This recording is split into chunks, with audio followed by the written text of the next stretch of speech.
Sa paghagupit ng Super Typhoon Uwan, marami ang nakaalala at inihalin tulad ito sa Super Typhoon Yolanda na sumalanta sa Visayas noong 2013. Ayon sa Pag-asa, may mga pagkakaiba ang dalawang super bagyo. Mas malawak ang Super Typhoon Uwan na may mahigit 1,000 kilometro ang diameter. Kaya nitong takpan ang halos buong Luzon at Visayas. Ang Super Typhoon Yolanda naman, 600 kilometro ang laki, mas maliit kaysa sa Typhoon Uwan. Pero ang taglay na maximum sustained winds ng bagyong Yolanda ay 235 kilometers per hour, habang ang Uwan ay umabot sa 185 kilometers per hour.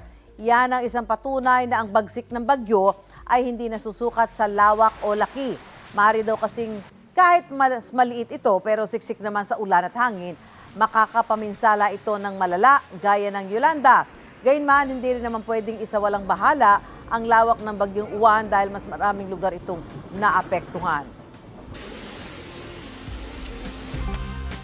Gusto mo bang mauna sa mga balita? Mag-subscribe na sa GMA Integrated News sa YouTube at tumutok sa unang balita.